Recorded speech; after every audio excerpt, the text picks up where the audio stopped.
વારે કાનમાં બેરાજ નથી, સળાકા નીકળતા, ગળામાં કાકડા નથી, મુખ ચાંદા, નાક નરવું ઘણું નથી, મસા માલણ થયા, ગાલે પચોડિયા નથી, દાંત માંદા, અન્ન નળી, સ્વર નળી, શ્વાસ નળી સલામત, શરદી ઉધરસ કફ નથી થઈ ખાસી, સનેપાત નથી, સફેદ સાઠું ઉટાટિયું ઉંદરી અપચો ઓળી અરોડી નથી, ગળા ગાંઠું કઠણ કપાસી નથી, પગમાં જાંબરો આફરો આતરડે નથી, પડી આટી ત્રાણ આંચકી નથી, ટચક્યું ઓળાંભો ધનુરવા હડકવા નથી, પડી ઘાટી હાથી પગો પિયાનો રોગ પોલિયો રાજરોગ મહારોગ નથી, રીંગો ખ ખોડો કે નથી, લુખક લકવા અંગમાં નથી, કોઈ જૂનો અડીંગો નથી, મૂર્ખ મોડો નથી, ચિત ચાડો રહોડી ચિત્રી કરોડિયા કાયે નથી, નથી વાત કે પિત્તના વિકાર વાળો કમળો કમળી નથી, સંધાવા શરીરે ઈ કળતર બળિત્રા નથી, એર બાદી બકવા બામલાય બેરો બોબડો મણુકા સલામત નથી, ખસી ગાદી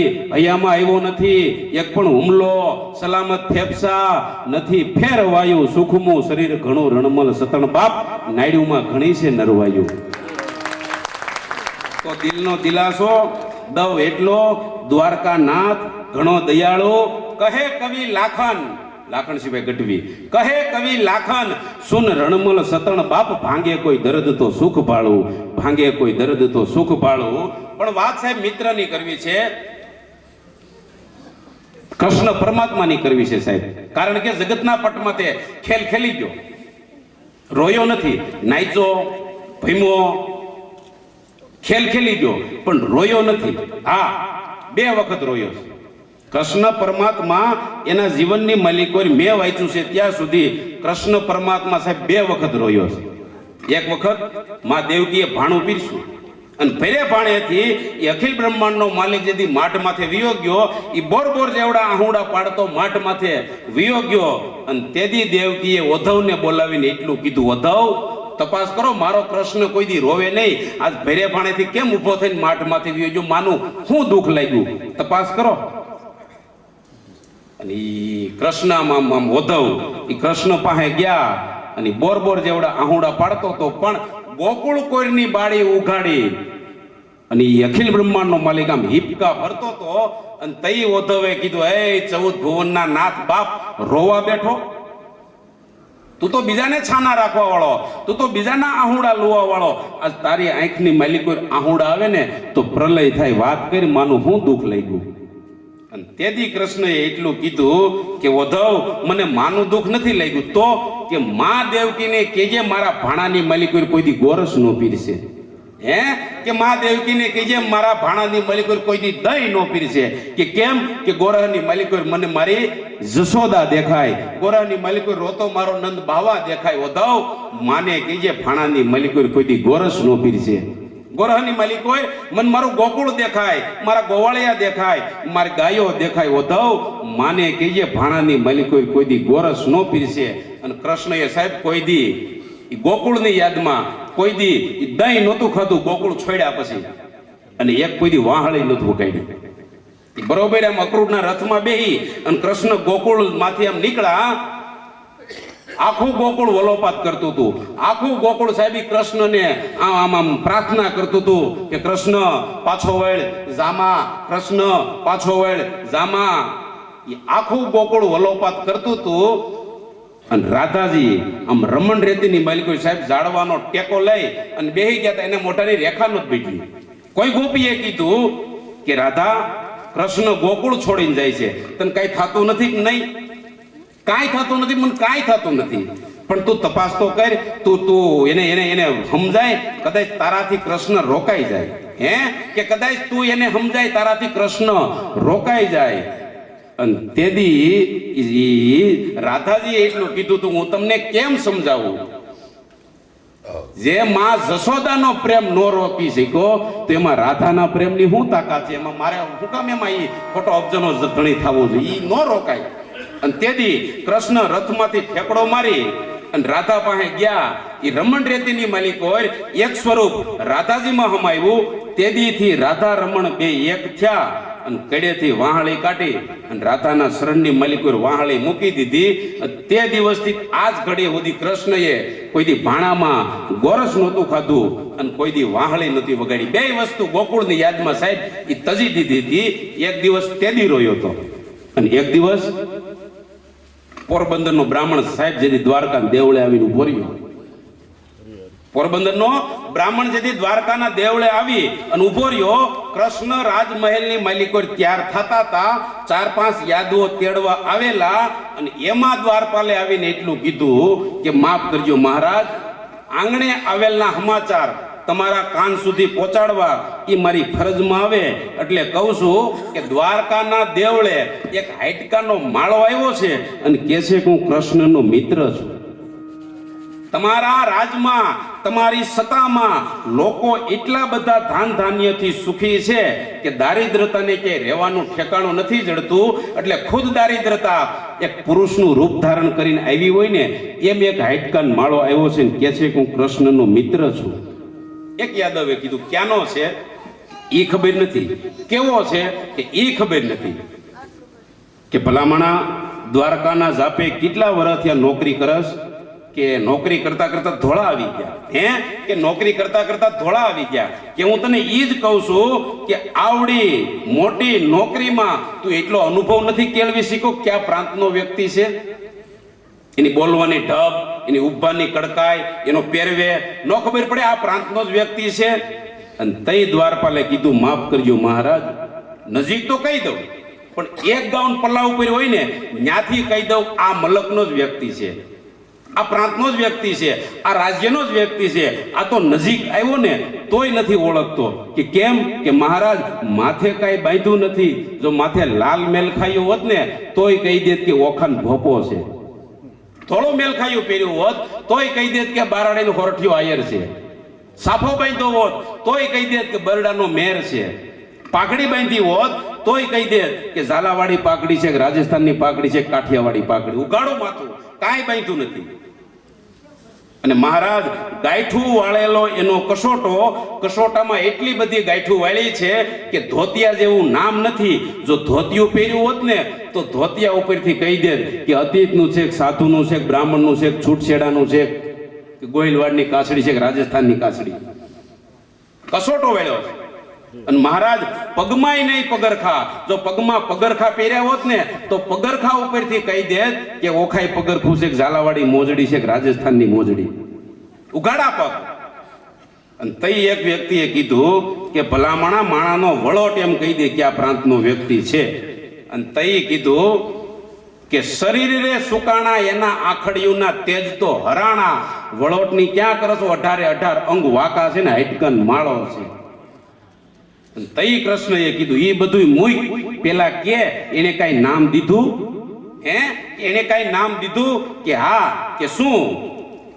એવો દાવો કરે છે કે સાંદીપની ઋષિના આશ્રમે હારે ભણતા અને સુદામો મારું નામ, એ સુદામો 3 શબ્દ પડ્યા અખિલ બ્રહ્માંડના માલિકે દોટ દીધી. મારો સુદામો આવ્યો, મારો સુદામો આવ્યો, મારો સુદામો આવ્યો. એ માથેથી મુંગટ પડતો ગયો, મોજડી પહેરવાનો વખત ન રહ્યો, એ ખંભેથી પાંભડી પડતી ગઈ અને દ્વારકાની બજારમાં અખિલ બ્રહ્માંડનો માલિક સાહેબ દોટ દીધી મારો સુદામો આવ્યો, મારો સુદામો આવ્યો. એ નામ રે સુણીને વાલો ધોળા ગીર ધારી તા તો ત્રિકમે લીધો એને તેડી સાહેબ બત ભરી ગયો.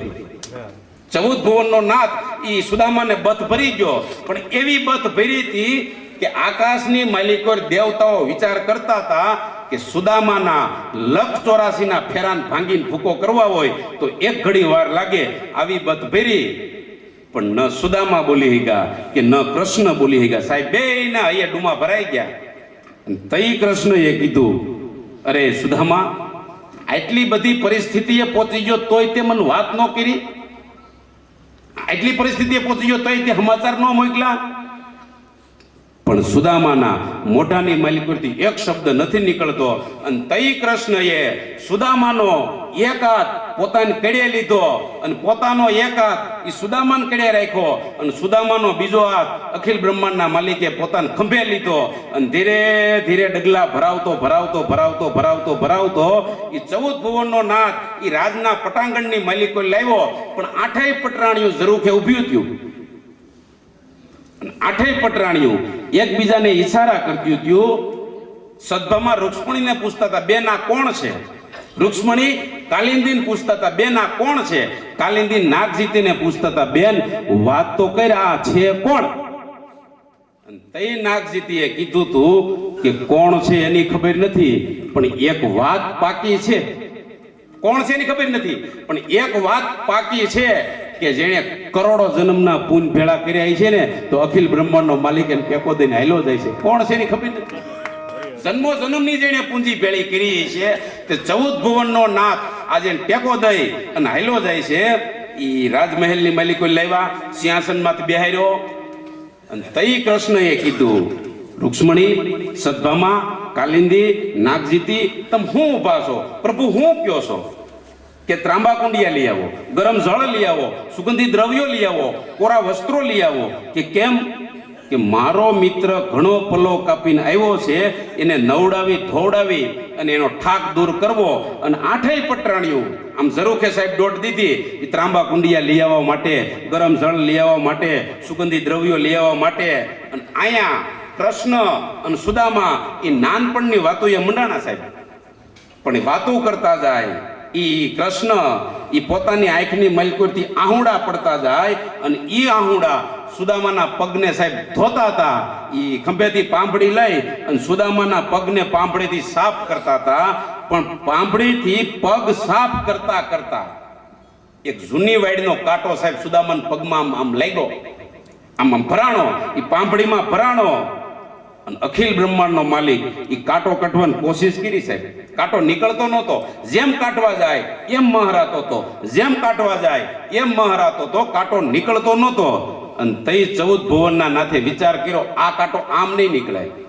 બે આંખે પગની આમ અધેર કર્યો, પગની પાની બે દાંત વચ્ચે આમ દબાવી અને કાંટો કાઢવાની કોશિશ કરીને તો સામેથી રૂક્ષ્મણીના હાથમાંથી સાહેબ ત્રાંબા કુંડિયું પડી ગયું હતું. અને એટલું બોલી કે ધન્ય છે સુદામા, તારા અવતારને ધન્ય છે, તારા નામ સ્મરણને ધન્ય છે. જેને આધારે 14 બ્રહ્માંડ ટકતું હોય એ 14 ભુવનના હોઠ તારા ગંધારા પગની માલિકોએ પીડા તે કેટલા જન્મની પૂંજી ભેળી કરી છે. ધન્ય છે સુદામા, તારા અવતારને ધન્ય છે, તારા નામ સ્મરણને ધન્ય છે. એ નવડાવી ધોવડાવી એ સુદામાનો ઠાક દૂર કર્યો, પલંગમાં બેહાર્યો. પણ પલંગ માથે એ બેહાર્યો પણ સુદામા વિચાર કરે કે મારા વાલીડાને છેતો ટેસડો, આ જમાવટ કરીને બેઠો. એ સ્ફટિક મણીનો મેલ, હીરા રત્ન જડેલો મેલ. અને તઈ સુદામાએ વિચાર કર્યો કે આ પોટલી આમ નમ હૈત માયતમ પોરબંદર પહોંચી જાય તો બહુ સારું કહેવાય. એ આમ બગલમાં કાખમાં પોટલી મળી ગયો દબાવવા. કૃષ્ણને ખબર પડી કે મારો મિત્ર કઈક હતાડે. કૃષ્ણએ કીધું કે સુદામા યાદ છે આપણે હારે ભણતા? અરે કૃષ્ણ એ સમય કેમ ભૂલાય, એ સમય કેમ ભૂલાય, એ ગોરાણીનું યાદ કેમ ભૂલાય? એ બરોબર મને યાદ છે. કે તને યાદ છે આપણે એકવાર લાકડા કાપવા ગયા હતા? અરે એ મને બરોબર યાદ છે. મેઘલી રાત મંડાણી હતી, એ નદીમાં ભરપૂર પૂર આવી ગયું હતું, આપણી નદીનો ઓલે કાંઠે હતા. એ સમય કેમ ભૂલાય? કે સુદામા યાદ છે આપણે એક ઝાડવાનો ઓથ લઈ ગયા હતા? અરે કૃષ્ણ એ સમય કેમ ભૂલાય? હું ઉપર બેઠો હતો, તું મારી નીચેની ડાળે હતો, એ ન ભૂલાય. કે સુદામા બીજું કઈ યાદ છે કે શું? કે તું ઉપર બેઠો બેઠો કઈક કકડાવતો હતો? હે કે ઉપર બેઠો બેઠો કઈક કકડાવતો હતો? હે કીધું અને આમ પોટલી કૃષ્ણએ ખેંચી પણ હળી ગયેલ ચિથરાની પોટલી પવાની સ્ફટિક મણીના મેલની મેલી કરી પવા સાહેબ વિરાઈ ગયા. પણ રાખનો છોકરો જેમ ડાળિયા ઢોળાઈ ગયા હોય અને રાખનો છોકરો જેમ ધૂળમાં ડાળિયા વીણતો હોય એમ 14 ભુવનનો નાથ એ મેલની માલિકો ગોઠણિયા ભર થઈ દાબો આ જમીન માથે ખોડી અને જમણે અહીંથી મળી ગયો પવા ભેળા કરવા, મળી ગયો પવા ભેળા કરવા. એક ખોબો પવાના ભેળા કર્યા અને મોટાની માલિકો મૂક્યા તો સમુદ્ર રત્ન હંગરવા મળી ગયો સાહેબ. એ અષ્ટ સિદ્ધિ નવનિધિ મળી જાય આડા અવળા થવા. બીજી મુઠ્ઠી પવાની ભેળી કરી અને મોઢાની માલિકો મૂકી તો ઇન્દ્રાસન ડોલવા મળ્યું. એ વિભીષણ લંકાની માલિકો એ મળી ગયો તો ધરુજવા. એ બીજી મુઠ્ઠી પવાની માલિકો લંકાનું સુખ અને ઇન્દ્રાસન સુદામાને આપી દીધું અને ત્રીજી મુઠ્ઠી પૌવાની ભેળી કરીને મોઢાની મલી પર મૂકવા ગયા ને તો આઠેય પટરાણીઓ દોટ દીધી અને એટલું કીધું કે પ્રભુ અમને તો દ્યોમાં, અમને તો તમારી સેવામાં રાખો, આ ત્રીજી મુઠ્ઠી પૌવાની ખાહો ને તો અમારે સુદામાની સેવામાં જવું જોઈએ, અમને તો તમારી સેવામાં રાખો, અમને તો દ્યોમાં. એ ત્રીજી મુઠ્ઠી પૌવાની ખાવા ન દીધી. પણ ટૂંકમાં વાત કરું કે ઘણા દી રોક્યો, અંતે સુદામાએ રજા લીધી. રજા લીધી એ આગળ સુદામા વાહે કૃષ્ણ, 4-5 મિત્રો એની હારે, પણ સુદામા ધીરે ધીરે ડગલા ભરતા ભરતા એ દ્વારકાના ઝાપા સુધી ગયા. કૃષ્ણ દ્વારકાના ઝાપાએ ઉભો રહ્યો, વળાવવા માટે થઈ અને ત્યાં ઉભો રહ્યો. પણ સુદામા ધીરે ધીરે હાલ્યા જાય છે. સુદામા દેખાતા બંધ થયા. સુદામાના પગથી ઉડતી ઓખાની ધૂળની રજની ખેપટ દેખાતી બંધ થઈ. તા સુધી કીધે રાખ્યો કે માર સુદામો જાય, માર સુદામો જાય, માર સુદામો જાય, એ જાય, એ જાય.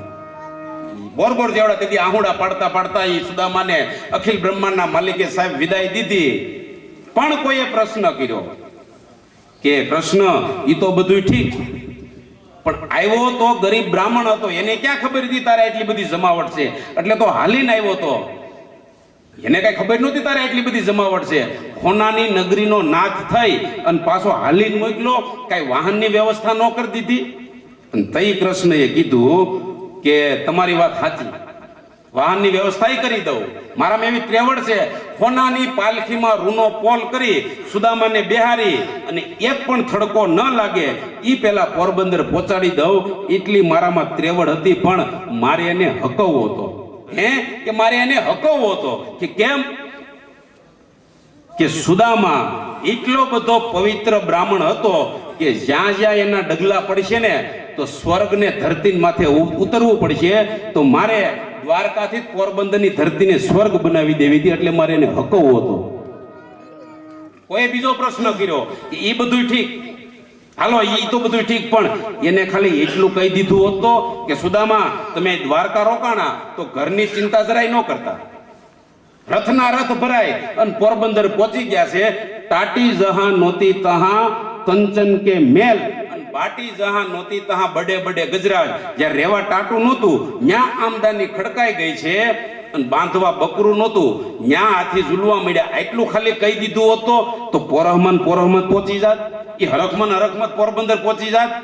અને તઈ કૃષ્ણએ કીધું કે મારે કેવું જોઈએ, છતાં મેં કીધું નથી. સાંભળજો મિત્રો, આ જવાબ આ ધરતી જ દઈ શકે, આ જવાબ આ દેશનો સાહેબ ઈ યાદવ કુળ જ દઈ શકે, ઈ કૃષ્ણ જ દઈ શકે. મારે કેવું જોઈએ છતાં મેં કીધું નથી. કે કેમ? કે ભલામણા ઈ ગરીબ બ્રાહ્મણ હતો, આવ્યો તો માગવા, ઈ મારી પાસે આવ્યો તો માગવા, છતાં નો માગી શકતો હોય તો હું કેમ કહું મેં તને દીધું છે. માગવો એનો સ્વભાવ છે, છતાં નો માગી શકતો હોય તો હું તો આ સૃષ્ટિનો નાથ છું, હું કેમ કહી શકું કે મેં તને દીધું. પણ ઘણા દી રોક્યો, અંતે વિપરે રજા લીધી. પણ મુરારી પાસે કાંઈ નો માગ્યું, ધન ધન એની ધારણા. સાહેબ માગ્યું હોત તો આપત, પણ નથી માગ્યું. અમારો કવિ વાત કરે સાહેબ, વર્ણન કરે કે માગતો નથી માધવા, હું કરોડ રૂપિયા કીર્તાર, પણ વખત ટાણે વ્યવહાર મારો હાચવી લેજે હામળા. માગતો નથી માધવા, હું કરોડ રૂપિયા કીર્તાર. કરોડ રૂપિયા નથી જોતા, હીરા માણેક જર ઝવેરાત મોતી બંગલા કાંઈ જોતું નથી, પણ ટાણે ટાણે બધો મારો વ્યવહાર હચવાઈ જાય ને, બેનું દીકરીઓ આણા પરિયાણા મામેરા ટાણે ટાણે હચવાઈ જાય ને, એટલે તારા કરોડ રૂપિયા છે. માગતો નથી માધવા, હું કરોડ રૂપિયા કીર્તાર, પણ વખત ટાણે વ્યવહારની મજા હોય. એવો છે ટાણે વ્યવહાર થાય ને એની મજા હોય, અને ટાણા મજા હોય.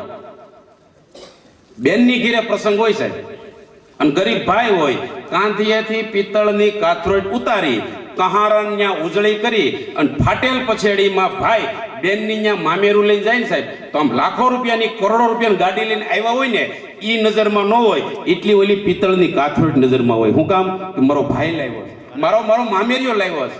પણ ઈનો ઈ ભાઈ લગ્ન પતી જાય, પ્રસંગ પતી જાય અને 20 દી પછી ખોનાનો દોરો કરાવીને જાય ને સાહેબ, તો બેન કહી દે કે ખોનાનો દોરો કોક દાનમાં દઈ દે, મારે ખોનાની જરૂર નથી, મારે તારી જરૂર હતી. એટલે સાહેબ કહું છું, વખત ટાણે વ્યવહાર મારો હાથવી લેજે હામળા. હરિઓમ. તત્સત. જય ગુરુદત્ત, જય ગુરુદત્ત, જય ગુરુદત્ત. ચંદુભાઈને વિનંતી કરો એવા ભજન અહીંયા લઈ આવે ચંદુભાઈ ડોબરિયા.